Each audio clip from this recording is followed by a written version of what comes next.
E aí, galera do sétimo ano C, satisfação em estarmos aqui novamente, né, transmitindo, levando, proporcionando novos conhecimentos para vocês.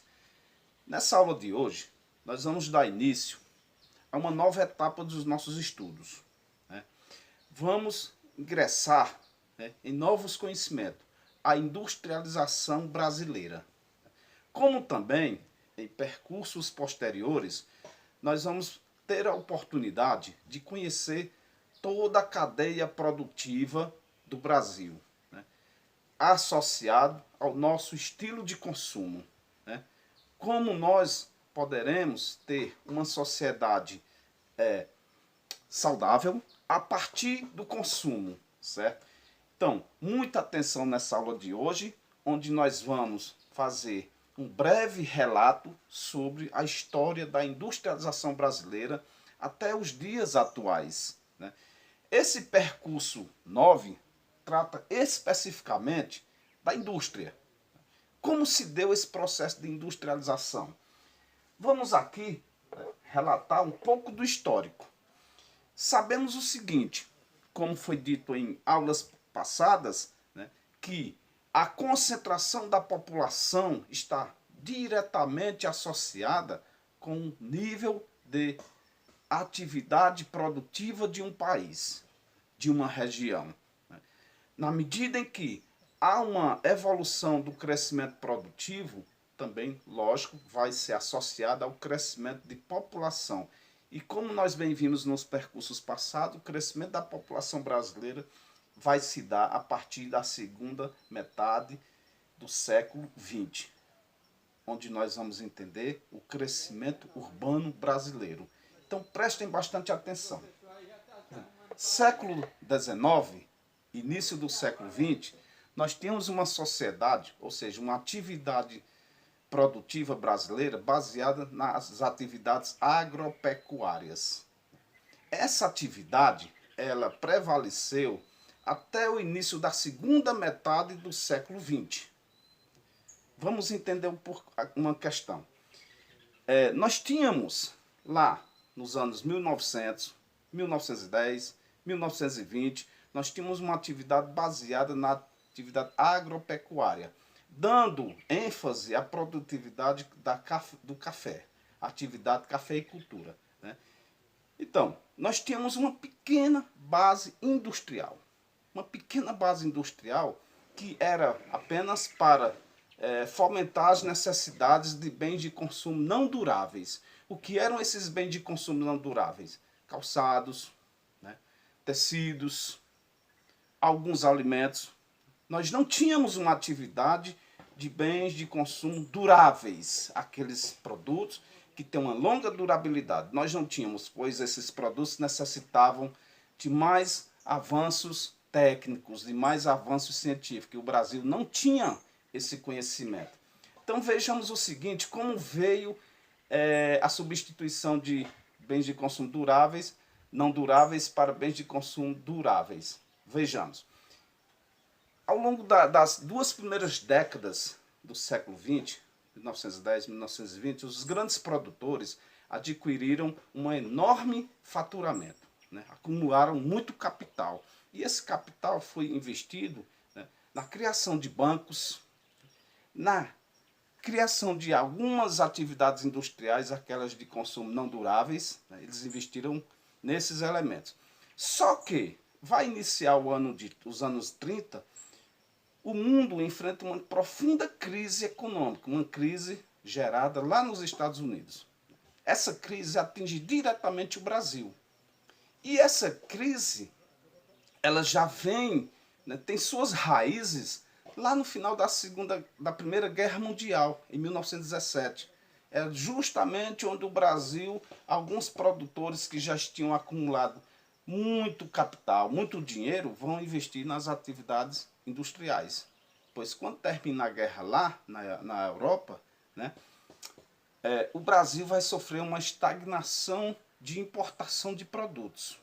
E aí eles têm que incentivar, eles vão incentivar a criação dessas pequenas indústrias. Só que eles vão ganhando dinheiro e a crise afeta ainda mais nos anos 30. A coisa só vai mudar um pouco de figura no final da Segunda Guerra Mundial, quando alguns países não industrializados, países subdesenvolvidos, como o caso do Brasil, enfrentam uma nova transição econômica e produtiva. Esses países vão receber uma enorme quantidade de empresas multinacionais. E essas multinacionais vêm se instalar aqui no Brasil.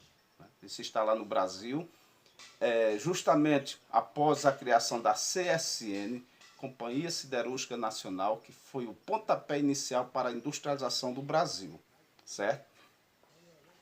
E aí, né, nós vamos acompanhar uma evolução da indústria e, ao mesmo tempo, o crescimento da população em alguma região, em algumas regiões, sul e sudeste, certo?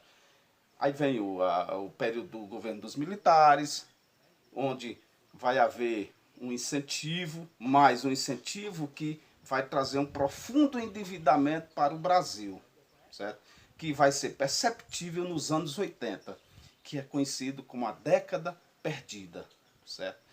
E aí, com as transições políticas, econômicas que ocorrem no mundo, ou seja, o final da Guerra Fria, um novo modelo político e econômico que está surgindo, que é a hegemonia do capitalismo, o fim do socialismo, certo? Muitos países terão uma nova forma de encarar suas produtividades, sua indústria. O mundo passa por uma transição com o fim dessa chamada Guerra Fria. E o Brasil não fica de fora disso. As inovações tecnológicas, vai prevalecer agora o conhecimento, certo? Vai prevalecer o conhecimento, vai surgir alguns polos de tecnologia no Brasil e esses polos de tecnologia vai alavancar a economia de alguns lugares. É o que nós vamos ver nesse momento. Agora vamos entender o que é concentração e desconcentração. Perceberam que agora há pouco eu falei que lá no início dos anos 60, 70, as indústrias chegam e vão dominar aquela região sudeste e sul do Brasil. Por que as indústrias escolheram aquele local? Ora, não foi uma escolha por acaso. Foi uma escolha porque lá existiam alguns elementos que favoreceram a concentração da indústria. Vamos entender o que é bem concentração.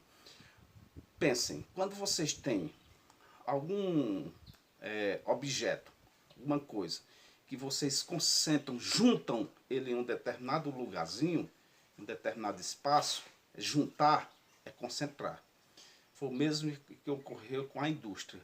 As indústrias chegaram aqui, as multinacionais, e se juntaram nessas regiões, principalmente São Paulo e Rio de Janeiro, certo? Principalmente São Paulo e Rio de Janeiro. Então, naquela região, houve uma profunda concentração industrial. Mas por que houve essa concentração? Porque era nessas regiões onde se concentrava, onde tinha a disponibilidade de oferta de produção de energia. Era nessa região, onde se estava o maior número de mercado consumidor, certo?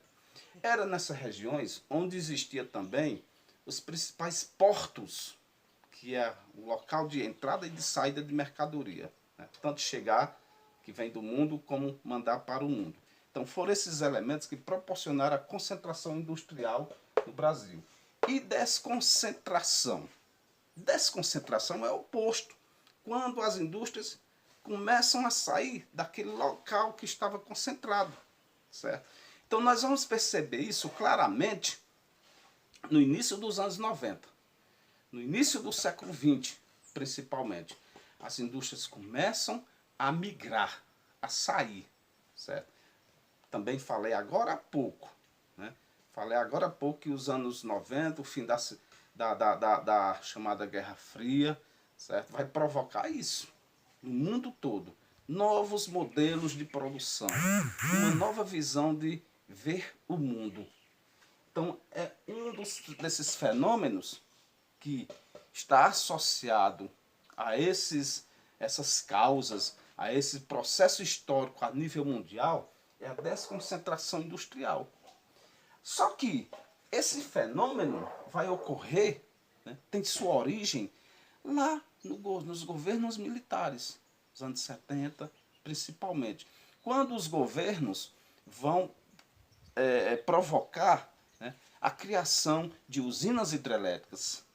Quando os governos vão provocar também a criação de novos portos de entrada e de saída de mercadorias. Quando vai incentivar também a exploração de recursos minerais, o ferro, o alumínio, a bauxita, o manganês, certo? O cobre. E onde é que estão esses recursos minerais? Na região norte. Na região norte. Então nós vamos observar que o Brasil começa a enfrentar a desconcentração nesse momento com a criação desses fatores, com o surgimento desses fatores que vão proporcionar tudo isso, certo? Onde o Nordeste também vai ser visto como uma região que vai atrair.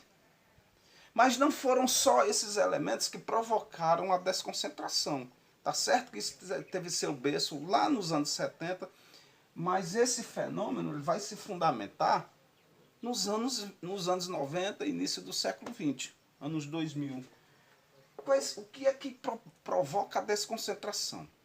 Ou seja, o que é que provoca a chegada de indústrias em determinadas cidades, em determinados estados? Ora, a isenção fiscal, né, o incentivo fiscal, o que é bem isso? Ora, o governo atrai uma indústria, diz, olha, vem se instalar aqui no nosso estado, em determinada cidade, que nós vamos te ofertar o terreno para você colocar sua indústria. Nós temos mão de obra barata para a sua indústria. Nós vamos ofertar, né, toda a estrutura possível, um sistema de transporte. Vamos promover um saneamento na próxima aquela indústria, aquela futura indústria que você vai instalar. Ou seja, levar energia elétrica, facilitar o transporte, principalmente para os caminhões, certo? Tudo isso, pessoal, provocou a desconcentração da indústria. A desconcentração é a saída. As grandes indústrias saem daquele polo que eu citei agora há pouco, da região sudeste, e vai para outras regiões do Brasil, como o Nordeste, o Centro-Oeste, a região Norte, por conta desses elementos que eu acabei de citar. E aí nós observamos, no século XX, o quê? Um novo fenômeno, que é indústria, inovação tecnológica e transformações socioeconômicas do território. Ora, tudo isso se resume na economia do conhecimento. Acabou-se aquela ideia de uma indústria que baseava-se numa produção de gêneros repetitivos, onde não se exigia conhecimento, e sim exigia disponibilidade de trabalho, força física. Agora não, é o conhecimento.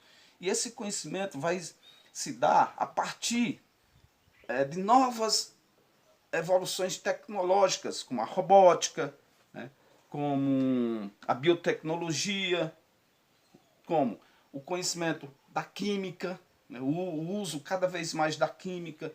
Então tudo isso vai estar formulado na economia do conhecimento e vai acelerar, por sua vez, a produtividade em grande escala e barateamento. É isso aí. No que se diz respeito à economia do conhecimento, pessoal, o Brasil enfrenta ainda um sério problema. Né? Comparando com outros países, como países da Europa, como Estados Unidos, como Canadá, o Brasil enfrenta sérios problemas. Ou seja, limitações de conhecimento. O Brasil ainda não tem aquele parque tecnológico avançado. Né? O Brasil ainda não tem aquele suporte, né, baseado na empresa privada que incentiva cada vez mais a busca de conhecimento, as pesquisas. As nossas pesquisas elas se concentram apenas nas estatais, nas universidades, em repartições do governo, e isso muitas vezes representa um atraso, porque os investimentos a essas pesquisas são escassos, ou seja, são poucos, e muitas vezes os pesquisadores são desfavorecidos, são menosprezados, como nós podemos ver, constatar no modelo de governo atual. Um governo que não prioriza a pesquisa, um governo que não prioriza a educação. E aí tudo isso representa atraso na economia do conhecimento. Outra questão interessante que a gente pode observar a partir das inovações tecnológicas são as transformações socioeconômicas do território. Ora, e isso tem relação com transformação socioeconômica do território? Tem. Porque na medida em que há um incentivo à criação de um parque tecnológico em alguma área, em alguma cidade, aquela cidade vai ser transformada. Vai surgir ali enormes atividades dos setores terciários. Ou seja, imagine a nossa cidade, de repente, ela recebe um parque tecnológico. As pessoas que vêm em busca de conhecimento aqui, que vêm realizar pesquisa científica, vai atrair diversos investimentos. Ou seja, o surgimento de novos bancos, o surgimento de novas cadeias produtivas, como hotéis, como pousadas, como restaurantes, a estrutura urbana da cidade toda se modifica, porque vai receber inúmeras pessoas. Então, pessoal, são essas dicas que eu queria dar a vocês para o nosso estudo do percurso 9, que se dá a partir da página 80 a 87.